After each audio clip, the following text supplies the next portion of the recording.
Today on Public Eye News, Dickinson County will receive $500,000 to expand solar power across 3 townships. And later we'll have everything you need to know about the elder abuse preventative package that's a step closer to being signed into law. Austin Graham will have your weather forecast for the next couple of days and later today's sports breakdown. I'm Bradley Seaborg. And I'm Liam Eulenjoy. This is Public Eye News.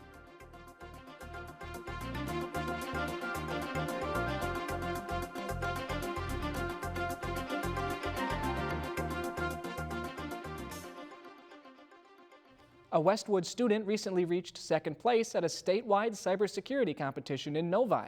The 2024 Michigan Cyber Summit drew more than 700 experts to discuss modern approaches to business cybersecurity. There was also the Governor's Cyber Challenge event, a contest that drew in teams from across the state. These teams were made up of over 450 Michigan students who worked together to devise security solutions for the modern age.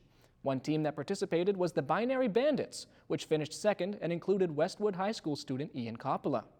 Other events at the summit included speakers and professionals in the field of cybersecurity.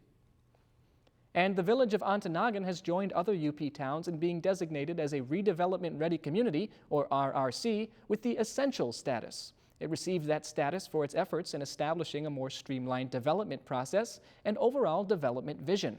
The RRC program, put forward by the Michigan Economic Development Corporation, is a voluntary initiative. Reaching the RRC Essential status recognizes that a given community has a specific vision for the future and a path to executing it.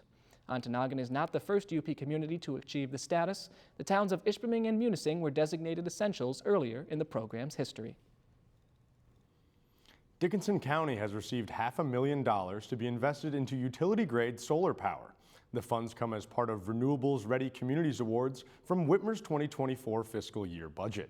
Groveland Mines Solar Company was awarded the money to split between Felch Township, Norway Township, and Sagola Township. This first round of grants seeks to power 700,000 homes across the state. Dickinson County is one of 9 communities in Michigan to receive a portion of the $3.5 million awarded. Funds will remain available for these projects with no deadline to use them by.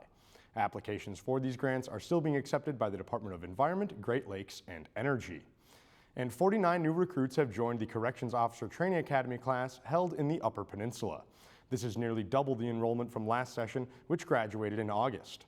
The uptick in interest is throughout the state as well. The Michigan Department of Corrections announced that this class of recruits is the largest since 2015. 233 recruits entered the academy in the Lower Peninsula just this week. The current John Davis class began training its 49 recruits here in the UP on September 30th and will last a total of 8 weeks. Recruitment has started for the next academy, slated to kick off in February. More information can be found at michigan.gov/MDOC jobs. And as apple orchards and pumpkin patches have opened up for the season, Michigan produce reaches its peak. If you've ever wondered why Michigan's harvest is so unique, here's WWJ's Karen Carter with the answers. Take a look.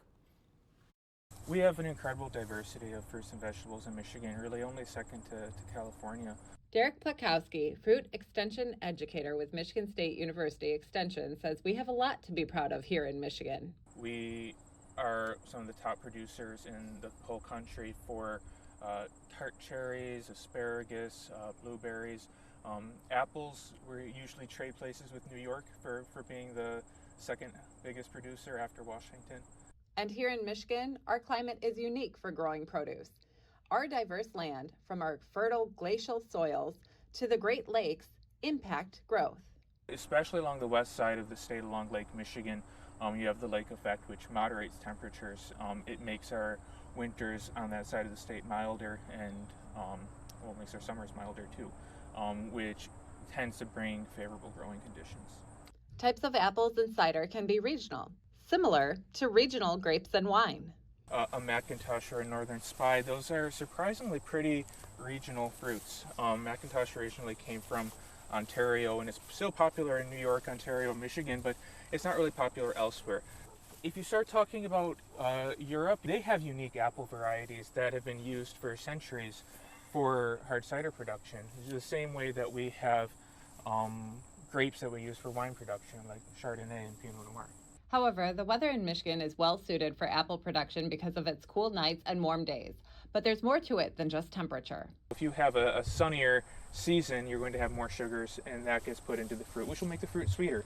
But our climate is changing. Will that impact Michigan produce in the future? Apples are here to stay, especially in Michigan. It'll continue to be a good place to grow apples, but it could pose some challenges for things like wine grapes or peaches in the state, where they can be a little bit more sensitive to the particular changes in climate patterns that we're seeing. Now that's the science of weather. For CBS News Detroit, I'm meteorologist Karen Carter.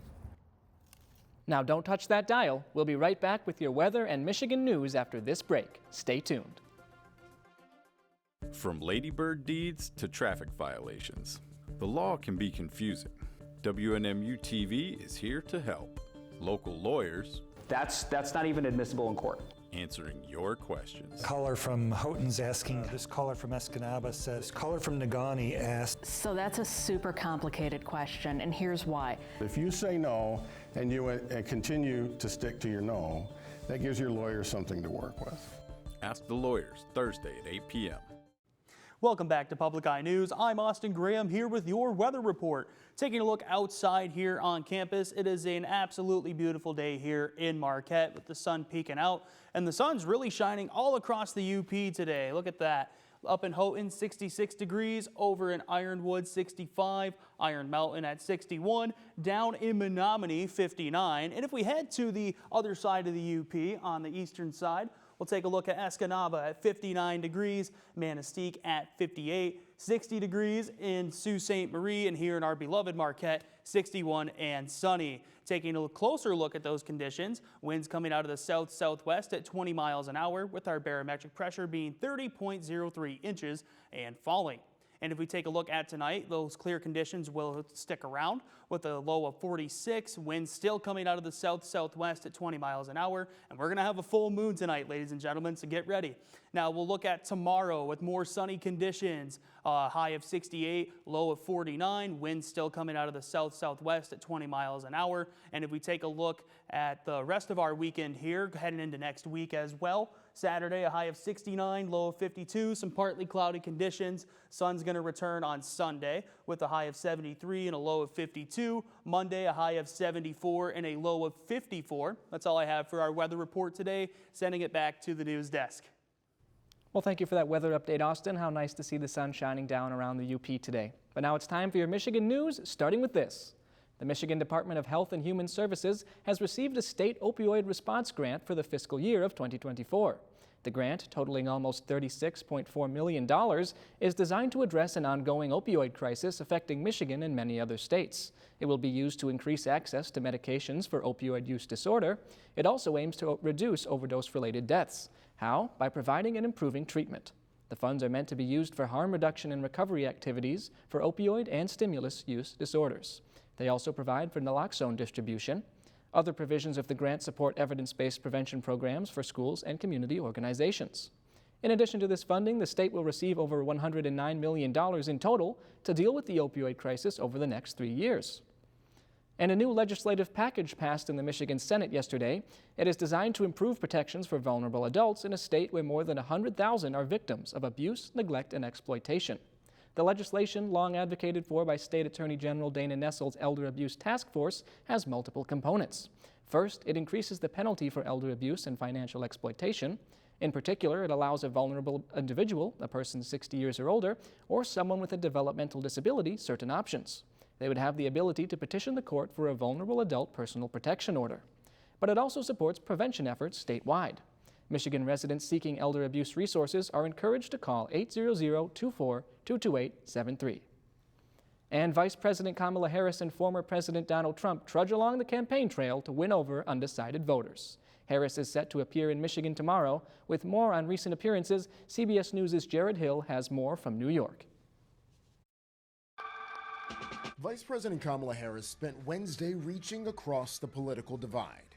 No matter who you voted for last time, there is a place for you in this campaign. appearing alongside more than 100 Republicans at a rally in suburban Pennsylvania ahead of a rare sit-down with Fox News. We have a broken immigration system that needs to be repaired. So your Homeland Security Secretary said that 85% of apprehensions. I'm not finished. In the sometimes contentious interview, Harris said her administration would not be a continuation of President Biden's. I represent a new generation of leadership. And she slammed former President Donald Trump's rhetoric. You and I both know that he has talked about turning the American military on the American people. I think she's harmed our country horribly. At a Univision town hall, Trump took questions from undecided Latino voters on issues like his proposal for mass deportations. We want workers, and we want them to come in, but they have to come in legally. They have to love our country. He doubled down on spreading misinformation about Haitian migrants living in Ohio. I was just saying what was reported. And defended January 6th. That was a day of love. Trump also made this claim at a town hall on Fox with women voters.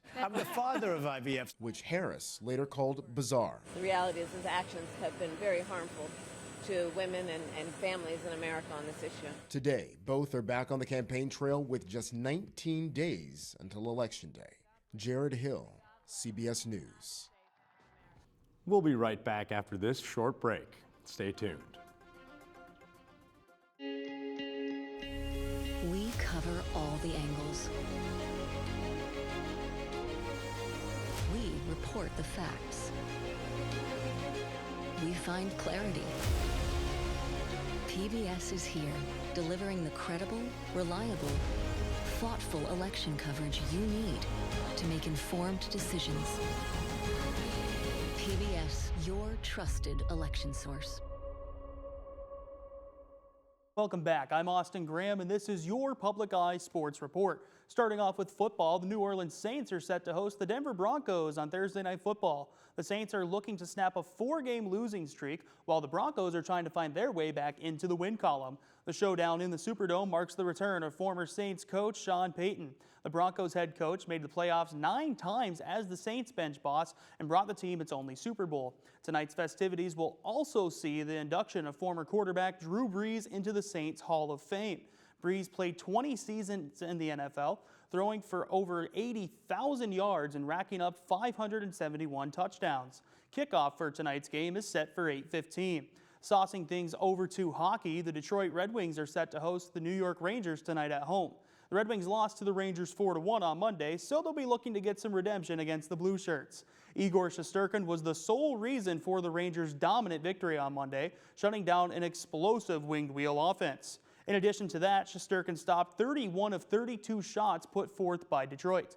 The Red Wings went 23-13-5 at home last season, while New York had a very impressive road record of 30-14-5. Tonight's game will be the second time these two teams meet this season, with the season series rounding out next month on November 9th. Puck drop for tonight's tilt is set for 7:30. And kicking it over to soccer, the NMU men's team is set to close out the regular season at home this weekend. The Wildcats will host Saginaw Valley tomorrow and Davenport on Sunday, with both games set to kick off at 2. The Cats have struggled in conference play this year, sitting at last place in the GLIAC, but they're hoping to end the regular season on a positive note here in Marquette. While Northern does sit at last in the league, they lead the GLIAC in shots with 170 on the year. Sunday will be senior day, as the Cats will look to give Logan Lazar, Kyle Cameron, and Tommaso Lamy the proper send-off. That's all I have for sports today. Sending it back to you guys at the desk. Thanks for that sports update, Austin. It's a big weekend for men's soccer. Senior Day, it's always a special day. It certainly is. I hope they have a performance to be proud of. It seems like they've got an opportunity to end their run on a very high note, so hopefully they can pull that off.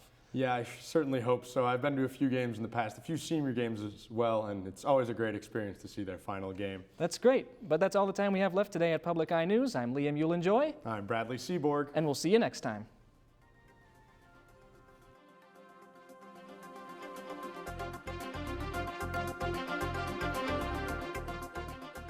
The preceding program was produced by WNMU-TV, Northern Michigan University Public Television, in studios located in Elizabeth and Edgar Hardin Hall.